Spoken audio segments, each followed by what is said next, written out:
নমস্কার, কেমন আছেন সবাই? চলে এলাম আজকে আবার এক নতুন রান্না নিয়ে। আর আপনারা ভাবছেন আমি কেন তরমুজ দেখাচ্ছি। আজকে রান্নাটা হবে এই তরমুজ দিয়ে। তরমুজের লাল অংশটাকে দেখুন কেটে নিয়েছি। কেটে নিয়ে সাদা যে অংশটা থাকে এই অংশটা দিয়েই আজকে রান্নাটা হবে। আর সেই লাল অংশটাকে কেটে নিয়ে সাদা অংশটাকে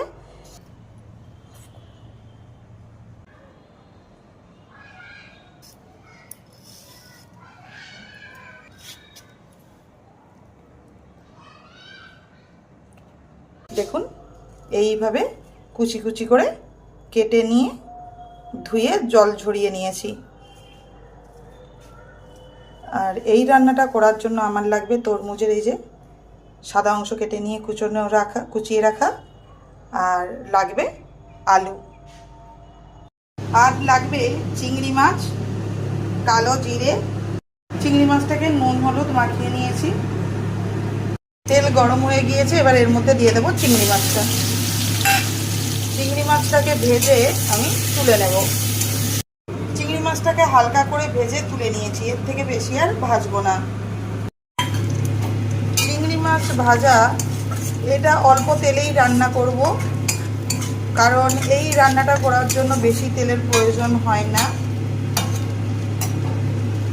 এই চিংড়ি মাছ ভাজা তেলের মধ্যেই দিয়ে দেব কালো জিরে ও গোটা কাঁচা লঙ্কা।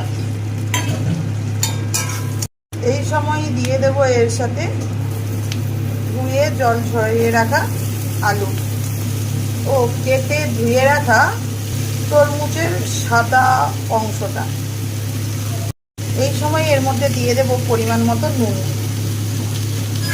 নুন দিয়ে দিলে এ থেকে কিছুটা জল বেরোবে। তেল গরম হতে তরমুজের খোসা ও আলুকে দিয়ে দিয়েছিলাম, আর সাথে দিয়েছিলাম নুন। দিয়ে এটাকে দেখুন কতটা জল বেরিয়েছে। লাউ খেলে যেমন আমাদের শরীরকে ঠান্ডা করে, সেরকম তরমুজের এই খোসা রান্না করে খেলেও আমাদের শরীরকে ঠান্ডা করে। দিয়ে দেব পরিমাণ মতো হলুদ। পরিমাণ মতো হলুদ দিয়ে দিয়েছি। এবার এটাকে ভালো করে মিশিয়ে নেব। আমরা যেভাবে লাউ চিংড়ি করে খাই সেভাবে এই তরমুজের খোসা দিয়ে চিংড়ি মাছ দিয়ে অপূর্ব স্বাদের লাগে। এই তরকারি রুটির সাথে, গরম গরম রুটির সাথে, গরম গরম ভাতের সাথে খুব সুন্দর লাগে খেতে। আমরা তো বাড়িতে তরমুজ আনলে তরমুজের খোসাকে ফেলে দিই। সেই ফেলে দেওয়া অংশ দিয়েই আজকে আপনাদেরকে এই রান্নাটা করে দেখাচ্ছি। এবার এর মধ্যে দিয়ে দেব চিংড়ি মাছ।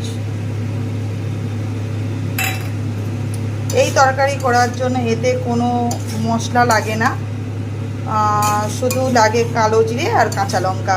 আপনারা কালো জিরের বদলে 5 ফোড়ন দিয়েও করতে পারেন।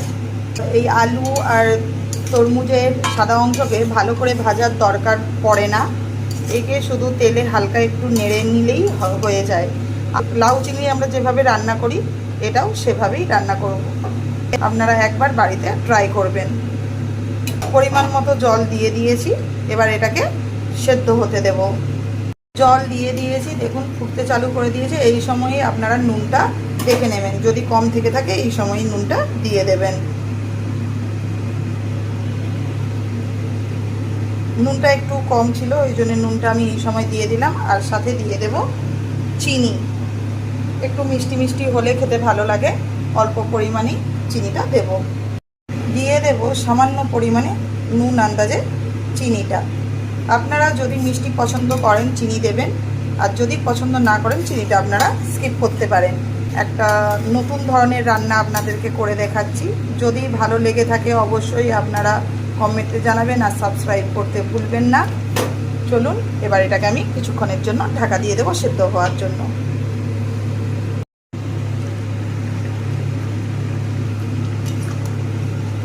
দেখুন জল অনেক শুকিয়ে গিয়েছে, আর এটাও সেদ্ধ হয়ে গিয়েছে। দেখতে কতটা সুন্দর লেগেছে দেখুন। এবার এটাকে একটু ভালো করে ম্যাশ করে নেব। ডাল কাটার সাহায্যে কিংবা কোনো ম্যাশারের সাহায্যে একটু ম্যাশ করে নেব। দেখুন ডাল কাটা দিয়ে আমি ম্যাশ করে নিয়েছি। আর এবার জলটাকে আমি শুকনো করে নেব। গরম গরম ভাতের সাথে রুটির সাথে অপূর্ব লাগে খেতে, খুব ভালো লাগে।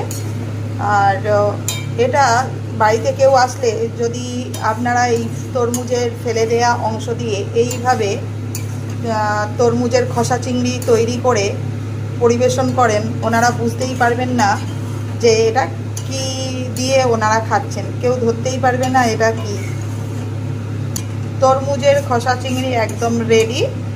এবার এটাকে নামিয়ে নেব আর গরম গরম ভাতের সাথে সার্ভ করে দেব। এটা গরম গরম ভাত রুটি দুটোর সাথেই খুব ভালো যায়। আর তরমুজের খোসা শরীরের পক্ষে খুবই উপকার, লাউয়ের মতো এও শরীরকে ঠান্ডা করে। ফেলে দেয়া তরমুজের খোসা চিংড়ি একদম রেডি। দেখুন কতটা সুন্দর লেগেছে দেখতে, এটা দেখতে যতটা সুন্দর খেতেও ঠিক ততটাই ভালো।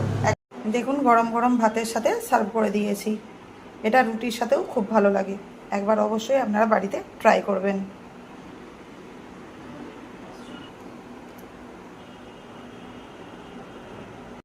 দেখুন গরম গরম রুটির সাথেও এটা সার্ভ করে দিয়েছি, গরম গরম রুটির সাথেও এটা খুব সুন্দর লাগে খেতে, কেউ ধরতেই পারবে না যে এটা কী দিয়ে খাচ্ছে। একবার অবশ্যই আপনারা বাড়িতে ট্রাই করবেন আর কমেন্টে জানাবেন, সাবস্ক্রাইব করতে ভুলবেন না।